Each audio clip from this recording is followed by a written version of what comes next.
नमस्कार, बिहार तक देख रहे हैं आप और आपके साथ मैं हूं आशीष अभिनव और हमारे साथ है हमारे सहयोगी इंद्रमोहन। सबसे बड़ा मसला अभी बिहार राजनीति का क्या है? वो है सीट शेयरिंग का।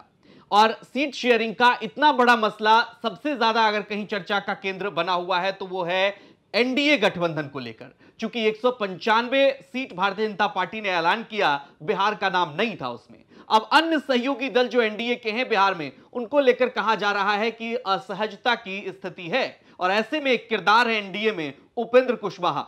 इंद्रमोहन सर, उपेंद्र कुशवाहा की जो फिलहाल अभी राजनीतिक हैसियत है, राजनीतिक रूप से वो विधानसभा की स्थिति भी शून्य है और इधर आप देख लीजिए तो लोकसभा की भी स्थिति शून्य है।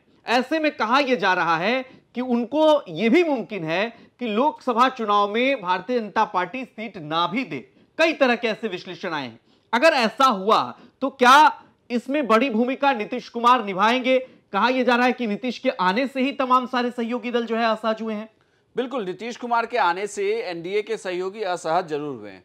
रही बात उपेंद्र कुशवाहा की राजनीतिक तैयारियों की और उनकी राजनीतिक महत्वाकांक्षा की। उपेंद्र कुशवाहा की अगर आप पिछले दिनों की राजनीति को देखें तो ये समझ में आता है कि उपेंद्र कुशवाहा हर वक्त राजनीति के केंद्र में रहना चाहते हैं। चाहे वो उन्होंने जेडीयू ज्वाइन किया, उस वक्त भी ये लग रहा था कि वो नीतीश कुमार के बाद जेडीयू के उत्तराधिकारी हो सकते हैं। उन्हें जेडीयू में उस तरीके से प्रोफाइल नहीं मिली, वो वहां से साइड हुए, फिर से अपनी पार्टी उन्होंने शुरू की। अब पार्टी का नाम बदला है, अब आरएलएम हो गया है और अब वो एनडीए के साथ है। एनडीए के साथ जब आए थे उस वक्त नीतीश कुमार थे नहीं, तो उम्मीद की जा रही थी कि उन्हें 4 सीटें दी जा सकती है लोकसभा चुनाव में। वो तैयारी भी कर रहे थे।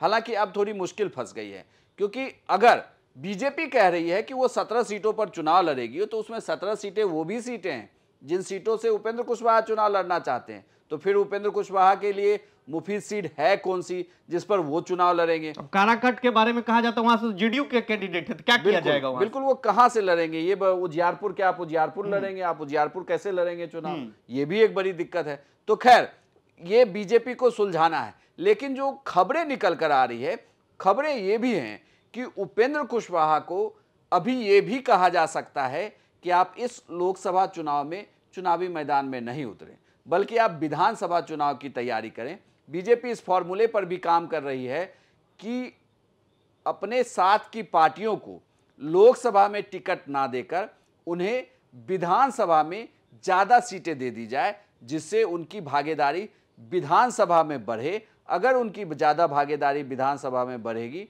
तो वहां से राज्यसभा भी भेजा जा सकता है। तो ये भी एक गुनागणित किया जा रहा है। आपको लगता है कि उपेंद्र कुशवाहा ऐसी शर्तों के साथ आगे बढ़ेंगे? चूंकि वो एक पार्टी के राष्ट्रीय अध्यक्ष हैं, पार्टी के अस्तित्व के साथ साथ जब तक आपका कोई प्रतिनिधित्व नहीं होता है लोकसभा चुनाव में, तब तक मतलब अभी तो विधानसभा के चुनाव में 1 साल का वक्त है सर। ऐसे में उपेंद्र कुशवाहा के लिए क्या ये डील आसान होगी? अगर नहीं होगी तो क्या वो भी दूसरे सिरे से दूसरे विकल्प के प्रति विचार कर सकते हैं?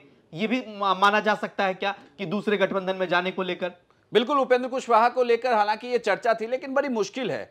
जो भी ये विश्लेषण करते हैं उसमें ये ध्यान रखना होगा कि उपेंद्र कुशवाहा जेडीयू से अलग इस बात पर हुए थे कि नीतीश कुमार आरजेडी के साथ चले गए थे और ये उनके लिए बड़ी मुश्किल की बात थी। हालांकि वो जब जेडीयू से अलग हुए थे उसमें कुछ और भी बातें थी कि जेडीयू में उनकी पूछ नहीं हो रही थी। दूसरी बड़ी बात थी, उन्हें लग रहा था कि पार्टी के वो राष्ट्रीय अध्यक्ष बनाए जा सकते हैं, लेकिन प्रभार ललन सिंह के पास चला गया था और ऐसे में वो नीतीश कुमार के ज़्यादा क्लोज भी नहीं थे।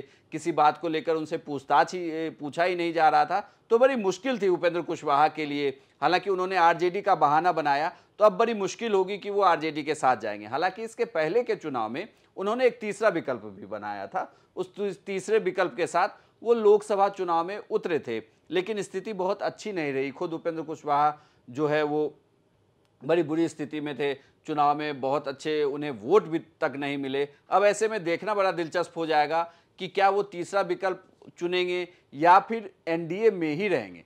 राजनीतिक जानकारी ये कहते हैं कि वो रहेंगे तो एनडीए में, लेकिन सीटें एक से ज़्यादा उन्हें देना बीजेपी के लिए बड़ी मुश्किल होगी, क्योंकि बीजेपी अपनी किसी सिटिंग सीट को छोड़ना नहीं चाहती, जेडीयू नहीं छोड़ना चाहती। चिराग पासवान अड़े हुए हैं, पशुपति पारस बार बार कह रहे हैं।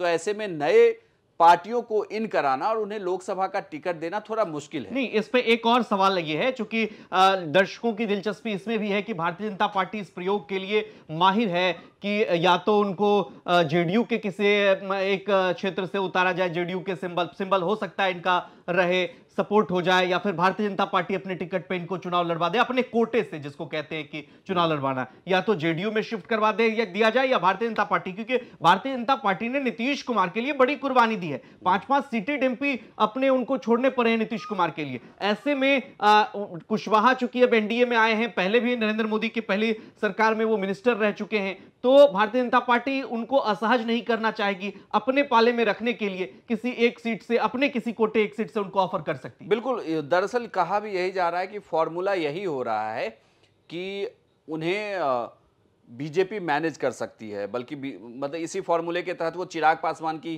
पार्टी से भी बातचीत चल रही है कि बीजेपी के उम्मीदवार हो सकते हैं चिराग के पास पशुपति पारस की पार्टी के सिटिंग सांसद, और ऐसे ही उपेंद्र कुशवाहा को भी मैनेज किया जा सकता है कि उपेंद्र कुशवाहा फिलहाल जो है वो बीजेपी के सिंबल पे उनको चुनाव लड़ना होगा, लेकिन हालांकि उन्होंने अपनी पार्टी बनाई है तो वो चाहेंगे कि उनकी पार्टी से ही हो। लेकिन दूसरी बड़ी बात यह है कि उपेंद्र कुशवाहा की पूरी अगर आप राजनीति को अभी देखें तो उपेंद्र कुशवाहा किसी तरीके से बिहार की राजनीति से वो एग्जिट हो चुके हैं। हालांकि उन्होंने पूरे बिहार में यात्राएं भी की, लेकिन बीजेपी के पास चूंकि कुशवाहा समाज का अपना एक नेता है, जेडीयू के पास भी है, तो इन सबके पास जब अपने नेता हैं तो उन्हें क्या कुशवाहा वोट के लिए उपेंद्र कुशवाहा पर निर्भर रहना जरूरी हो? क्या उपेंद्र कुशवाहा के पीछे वोट बैंक स्विंग करा सकेंगे वो? कुछ लोकसभा क्षेत्र को छोड़ दिया जाए तो ऐसे में इसका जवाब नहीं मिलता, मतलब इसमें जवाब होता है कि नहीं वो जरूरी नहीं, उसके लिए सम्राट चौधरी काफ़ी हैं बीजेपी की तरफ से प्रचार करने के लिए। तो फिर उपेंद्र कुशवाहा को अगर आप सीटें देते हैं तो सीटें देने के बाद जो सहयोगी दल होंगे उसके बाद फिर बीजेपी के कैबिनेट में जब मंत्रिमंडल बनेगी अगली सरकार की, तो उसमें भी उनको मंत्री पद दिया जाएगा। तो ऐसे में दिक्कत है थोड़ी कि आखिर उन्हें मैनेज कैसे किया जाए। निश्चित रूप से उपेंद्र कुशवाहा की राजनीति को लेकर और वर्तमान में जो 2024 का लोकसभा चुनाव होने वाला है, इसमें उपेंद्र कुशवाहा की भूमिका कैसी होगी, भारतीय जनता पार्टी उनको कैसे मैनेज करेगी, यह देखना दिलचस्प होगा। और इन सब के बीच नजर उपेंद्र कुशवाहा पर भी है कि क्या वाकई कोई नाराजगी वाली बात है कि प्रधानमंत्री के साथ वो मंच साझा नहीं कर रहे हैं। आपका क्या कुछ कहना है, कमेंट करके हमें जरूर बताइए, और बिहार की तमाम खबरों के लिए आप देखते रहिए बिहार तक।